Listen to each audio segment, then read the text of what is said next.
Supremo Tribunal Federal retoma julgamento sobre validade do novo Código Florestal. E você vai ver também. Presidentes da Câmara, Rodrigo Maia, e do STF, ministra Carmen Lúcia, se reúnem para tratar do teto de salários no setor público. STJ decide que companheira de homem que já morreu vai dividir pensão com a sogra.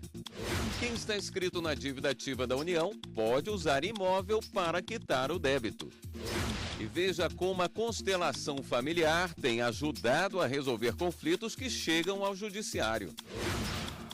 Essas e outras notícias agora no Jornal da Justiça.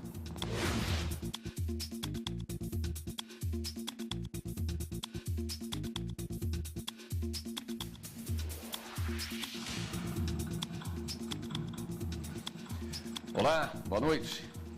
O Supremo Tribunal Federal retoma julgamento de 5 ações que tratam do novo Código Florestal. O julgamento foi retomado com o voto do ministro Alexandre de Moraes. Para ele, o novo Código Florestal deve ser analisado levando em consideração o cenário atual na agricultura, com a incorporação de tecnologias e métodos de recomposição florestal. Eu entendo que não se pode analisar de forma absolutamente estanque a ideia da vedação ao retrocesso, ou seja, se analisar o novo texto legal com base somente no texto anterior, sem também se realizar uma análise, e que ao longo das audiências públicas, do debate também no Congresso Nacional, essa análise foi feita, a análise da alteração de tecnologia, da alteração da forma da agricultura ser desempenhada, da alteração da própria recomposição das matas, da mata ciliar, do meio ambiente. Sobre o ponto do novo código, que trata da anistia de proprietários que cometeram desmatamentos em suas terras antes de 22 de julho de 2008, o ministro Alexandre de Moraes diverge do relator e entende que o texto é constitucional, porque não retira a obrigatoriedade de recuperação da área. Não se afastou a obrigação dessas pessoas de recomposição ambiental. O que se estabeleceu é a possibilidade de regularização ambiental com uma transação em relação aos demais pontos, não a esse ponto importantíssimo e não transacionado. E por que se fez isso? Para se acabar com a insegurança jurídica que havia à época do momento que foi adotado o marco temporal. Já outros ministros entenderam que esse dispositivo é inconstitucional. Eu acho que o Brasil ainda trata a Amazônia como se fosse um passivo, uma liability, e não como ela é um dos mais valiosos ativos do mundo e talvez o espaço de mais rica biodiversidade do mundo, ou o segundo espaço da mais rica biodiversidade do mundo. E o mundo precisa da Amazônia e o Brasil precisa da Amazônia. Adotar padrões de produção, consumo e reprodução que protejam as capacidades regenerativas da terra, os direitos humanos e o bem-estar comunitário. Finalmente, o último que penso, adotar estilos de vida que acentuem a qualidade de vida e subsistência material num mundo finito. A autorização para a recomposição de reserva legal com até 50% de espécies exóticas, um outro ponto previsto no novo código, também foi considerada inconstitucional pelo ministro Edson Fachin. A autorização conferida pelo artigo 66, parágrafo 1º, nomeadamente inciso 2º, para a recomposição da reserva legal com espécies exóticas no limite de 50% da área total ser recuperada, entendo não encontrar abrigo no texto constitucional. O artigo 225, parágrafo 1º, inciso 2º da Constituição, determina que a incumbência do poder público preservar a diversidade e a integridade do patrimônio genético no país. Eu acolho a opinião que recolhi da audiência pública e da manifestação do professor Jean Paul Metzger, da Universidade de São Paulo, que afirmou que a permissão do plantio de até 50% de espécies exóticas nas reservas legais leva a um processo de aceleração da perda dessas espécies, o que ofende o texto que citei da Constituição. O resultado final do julgamento dessas ações será divulgado na próxima sessão plenária. O teto de salários no setor público foi assunto de um encontro hoje entre a presidente do STF, a ministra Carmen Lúcia, e o presidente da Câmara, Rodrigo Maia. A reunião entre a presidente do Supremo Tribunal Federal, ministra Carmen Lúcia, e o presidente da Câmara dos Deputados, Rodrigo Maia, durou pouco mais de 1 hora. No encontro, eles trataram de vários assuntos relacionados ao Poder Judiciário, como, por exemplo, a remuneração de magistrados. A ministra também apresentou informações ao presidente da Câmara. Elas podem ser úteis na criação de novos projetos no Congresso Nacional. Está se construindo isso, abrindo as informações, o Supremo, de fato, e o Ministério Público também estão garantindo transparência em todas as informações para que a decisão da Câmara seja bem, vamos dizer assim, com bastante dados, para que não se aprove algo que inviabilize também o trabalho do Poder Legislativo, Executivo, Judiciário e também do Ministério Público. Hoje a presidente fez uma apresentação dos dados que já estão no site, você pode ter acesso da situação de cada um dos tribunais, a questão remuneratória, o que é remuneração, o que é indenização, o que é dívida. Está tudo bem esclarecido, acho que essas informações são importantes para que a comissão depois possa decidir. Uma divisão de pensão diferente foi aprovada pelo Superior Tribunal de Justiça. Agora, a companheira de um homem que já morreu vai dividir o dinheiro com a sogra. Uma mulher entrou na justiça pedindo reconhecimento da união estável com um homem que já faleceu. A decisão judicial, além de reconhecer o relacionamento, aceitou um acordo feito entre ela e a sogra para que as duas dividissem em partes iguais a pensão deixada pelo homem. Mas o Instituto de Previdência e Assistência dos Servidores Municipais de São Gonçalo, no Rio de Janeiro, responsável pelo pagamento, entrou com mandado de segurança no STJ contra a decisão. Segundo o Instituto, esse acordo violaria a lei municipal que exclui a mãe do direito a receber pensão quando existe companheira como dependente. Esta advogada explica que se a beneficiária apenas repassasse o valor para a sogra sem uma determinação judicial, ela teria que arcar com despesas financeiras. Quando você recebe determinados valores, você tem que dizer essa origem desses valores, né? E isso vai ser documentado via banco, via imposto de renda. No momento em que ela faz esse repasse de uma forma espontânea para a sogra, né, eu vou ter aí encargos financeiros que vão estar incidindo.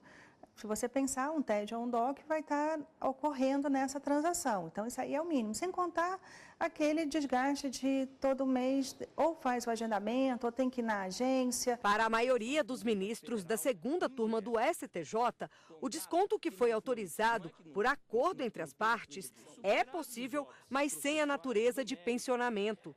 De acordo com a decisão, a metade do valor da pensão deverá ser depositada pelo Instituto na conta da mãe do falecido. Esse montante, entretanto, não gera qualquer direito em favor de terceiros dependentes. E no caso de falecimento da sogra, a parcela respectiva volta para a beneficiária titular, que é a companheira do falecido. Na realidade, a ideia é de solidariedade familiar, que é um princípio que a gente tem e que rege a família. Se essa família, composta nesse momento, né, da companheira e da sogra, entendem que a melhor forma de conduzir esse momento, por que intervir de uma outra forma se não gera prejuízo a ninguém mais? O contribuinte já pode usar imóveis para quitar débitos com o governo. Atualmente, o montante da dívida ativa com a União chega a 2 trilhões de reais. A medida é mais uma alternativa para os contribuintes inscritos na dívida ativa da União acertarem as contas com o governo. Mas a Procuradoria da Fazenda Nacional explica que essa solução só será adotada se o imóvel interessar à União. Começa com essa oferta do proprietário daquele bem para quitar uma dívida, mas também sempre tem que ter junto o interesse de algum órgão integrante da administração federal, o órgão ou entidade. A administração direta ou indireta pode ter interesse nesse bem. Isso pode ocorrer também com imóveis urbanos, tá? Mas é preciso que esse imóvel se encaixe em alguma necessidade pública. Né? Por exemplo, até uma sede de algum órgão público, esse bem pode ser utilizado, né? E pode vir dar ensejo a uma dação em pagamento. O contribuinte interessado nessa solução deve procurar um posto da Receita e da Procuradoria-Geral da Fazenda Nacional para propor uma negociação. Esse posto de atendimento recebe centenas de contribuintes de segunda a sexta. A renegociação de dívidas é um dos principais assuntos.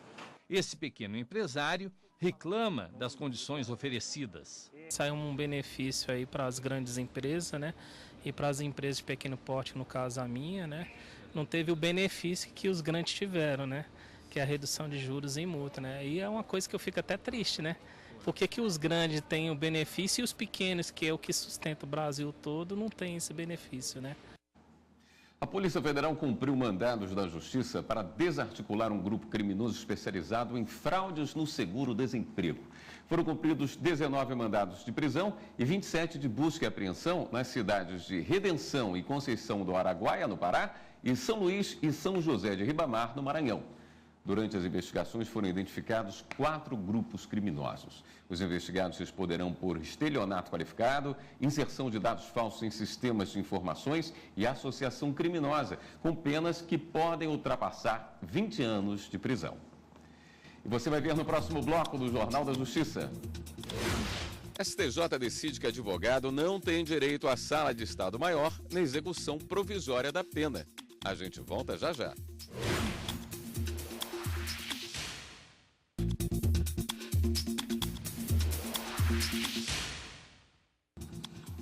O Tribunal Superior Eleitoral analisou 27 processos na sessão plenária desta quinta-feira. O repórter Henrique Amaral traz mais informações direto do TSE. Oi, Henrique, boa noite. Boa noite, William. Boa noite a todos. Hoje de manhã, o plenário negou o recurso do Ministério Público Eleitoral contra a decisão monocrática do ministro Jorge Mussi, que negou a ação contra um candidato ao governo do Piauí nas eleições de 2014. O Ministério Público acusava o candidato de abuso de poder político, uso indevido de meio de comunicação e conduta vedada a agente público. Isso porque ele teria se beneficiado de publicidade institucional em período proibido pela legislação. Hoje de manhã, William, os ministros também começaram a analisar 2 casos de propaganda eleitoral antecipada nas eleições municipais de 2016. As decisões dessas ações vão determinar a jurisprudência do Tribunal Superior Eleitoral para as eleições gerais deste ano. Em um processo, o plenário vai decidir se houve propaganda eleitoral antecipada de Nilson Sola e Alcimar Militão, candidatos à Prefeitura de Várzea Paulista, em São Paulo. Cartazes espalhados por várias casas e estabelecimentos comerciais da cidade mostravam apoio das famílias aos candidatos. Os 2 foram condenados a pagar multa no valor de R$15 mil cada por propaganda eleitoral antecipada. Nilson e Alcimar recorreram da multa ao TSE.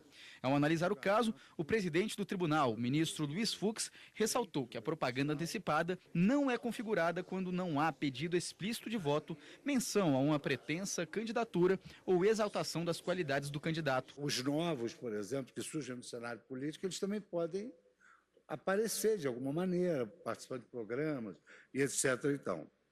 Então eu digo, a ausência de pedido explícito de voto, a divulgação de pretensa candidatura com utilização de foto e alusão ao número da legenda com a qual anseia concorrer no futuro pleito, não consubstancia propaganda antecipada. Após o voto do ministro Luiz Fux, o ministro Admar Gonzaga pediu vista do processo. O outro caso analisado pelos ministros vem de Itabaiana, em Sergipe. Neste processo, os irmãos Luciano e Roberto Bispo, ex-deputado estadual pela Bahia e então candidato à prefeitura da cidade, respectivamente, são acusados de propaganda eleitoral antecipada.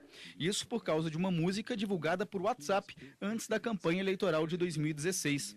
Esse processo também ficou com vista para o ministro Admar Gonzaga. E ainda hoje de manhã, os ministros mantiveram a inelegibilidade de um candidato a vereador por Santo André, São Paulo, nas eleições municipais de 2016. José Montoro Filho entrou com um recurso no Tribunal Superior Eleitoral contra a decisão do Tribunal Regional Eleitoral de São Paulo, que o declarou inelegível. O TRE entendeu, com base na lei da ficha limpa, que ele não poderia concorrer às eleições de 2016 porque teve as contas rejeitadas quando foi presidente da Câmara de Vereadores de Santo André entre 2007 e 2008. Ao analisar o caso, o ministro Tarcísio Vieira de Carvalho Neto ressaltou que José instituiu o pagamento de verbas complementares acima do permitido pela Constituição Federal. Com efeito, aqui não se trata de pagamento irregular de 13º ou terço de férias, mas sim de reajuste automático e pagamento de verbas complementares acima do limite constitucional, rubricas que não foram chanceladas pelo recente entendimento do STF. E daqui a pouco tem sessão plenária extraordinária aqui no Tribunal Superior Eleitoral. 15 processos estão previstos na pauta de julgamentos e o destaque fica com a prestação de contas partidárias de 2012 do Partido da Social Democracia Cristã, o PSDC. Esse processo está sob relatoria do ministro Admar Gonzaga. William. Obrigado pelas informações, Henrique. O que parecia ser uma grande oportunidade para ficar milionário acabou em prejuízo para muita gente. O autor do golpe de uma moeda virtual falsa é o proprietário da empresa Cryptacoin, preso no ano passado. A defesa do empresário pediu a revogação da prisão preventiva, mas o Ministério Público Federal recomendou ao STJ que ele continue preso.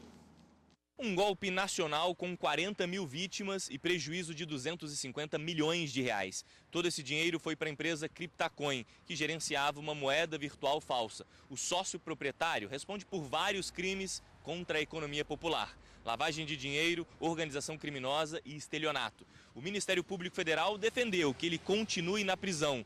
Essa recomendação foi encaminhada ao Superior Tribunal de Justiça depois de um pedido de liberdade do réu, preso desde setembro do ano passado. O MPF ressaltou que é extremamente necessário manter a prisão preventiva, caso contrário, se for solto, ele poderá praticar novos delitos. O Tribunal de Justiça do Distrito Federal já negou um habeas corpus ao sócio da Cryptacoin. Na decisão, o tribunal destacou que a falsa moeda virtual era apenas um instrumento para a prática de crimes. Advogado que queria cumprir pena em uma unidade militar teve o pedido negado pelo STJ. Por maioria de votos, a 6ª Turma do Superior Tribunal de Justiça manteve decisão que negou o pedido de liberdade de um advogado preso após ser condenado em segunda instância. O réu foi sentenciado a cumprir a pena em cela comum. No pedido encaminhado ao STJ, a defesa do advogado alegou que os outros tribunais não precisam seguir o mesmo entendimento do STF sobre a prisão após a condenação em segundo grau e que, de acordo com o Estatuto da Advocacia, o acusado só poderia cumprir a execução provisória da pena em sala instalada em complexo militar que não tenha grades ou portas fechadas pelo lado de fora, mais conhecida como Sala de Estado-Maior. A defesa solicitou também a suspensão da prisão provisória ou a conversão da pena em prisão domiciliar por conta do estado de saúde do réu, que exige monitoramento e atendimento médico constante. Mas, ao analisar o caso, a 6ª Turma confirmou decisão monocrática em que o relator, ministro Nefe Cordeiro, negou o pedido de liberdade. O magistrado destacou que o STF e o STJ têm entendimento pacificado de que não há constrangimento ilegal nem ofensa ao princípio da presunção de inocência na prisão após condenação em segunda instância. Já sobre o direito de ser preso em sala de Estado-Maior, o ministro destacou que a questão não foi analisada pela Justiça Estadual, o que impede o STJ de dar um parecer sobre o fato. Contudo, não existe legalidade no fato do réu cumprir a pena em cela comum, pois a prisão em sala de Estado-Maior é um direito assegurado apenas em casos de prisão cautelar e não em execução provisória de pena. Vamos a um rápido intervalo e voltamos a seguir com outras notícias. Como a constelação familiar tem ajudado a resolver conflitos que chegam ao judiciário. Os detalhes depois do intervalo.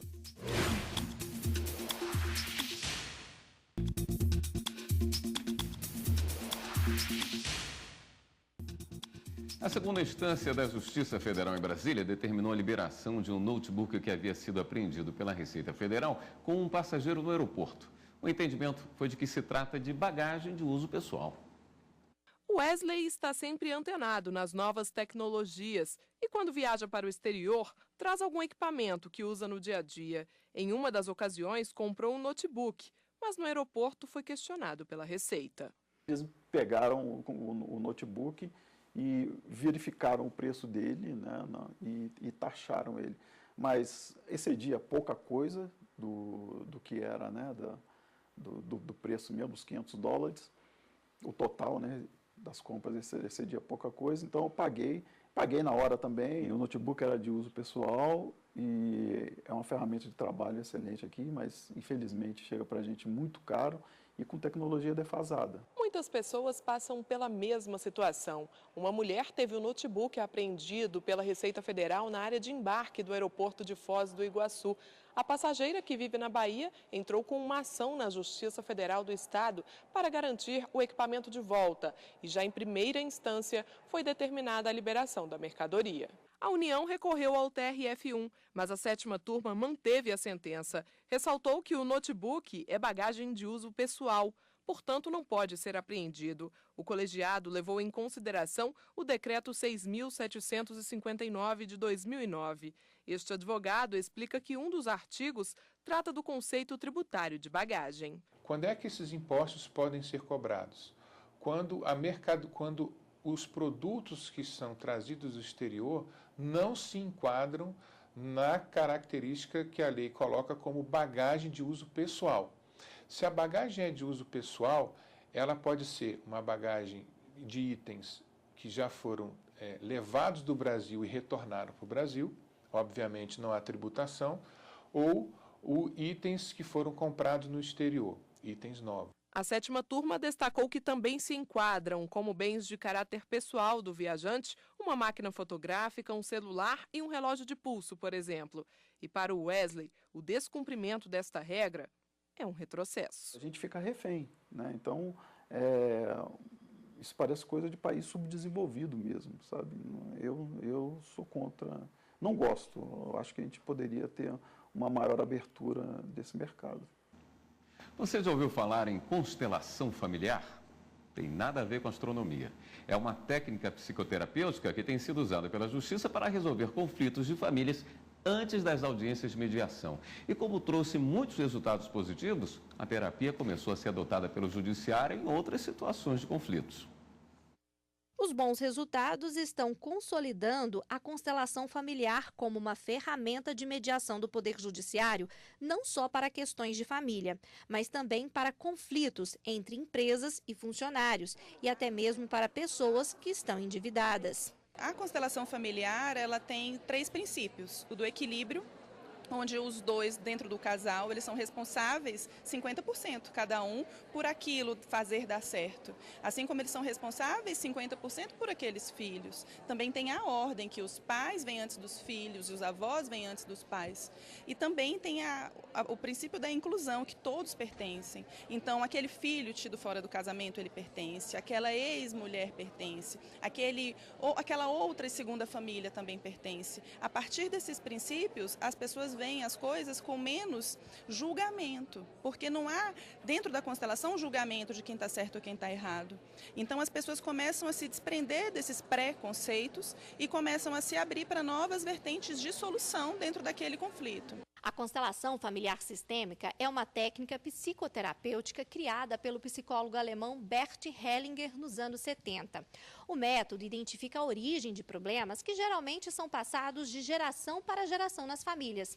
E é justamente por esclarecer conflitos que o Poder Judiciário vem adotando o procedimento antes das sessões de mediação. Tratando da raiz, a gente faz com que as partes tenham autonomia para resolver os problemas e assim as causas não são levadas novamente para o judiciário, porque muitas vezes as questões já foram tratadas em um primeiro momento, numa ação de alimentos, por exemplo, e logo depois, passado algum tempo, a pessoa retorna com uma ação de revisão de alimentos. A técnica começou a ser usada pela Justiça Brasileira em 2006 na Bahia.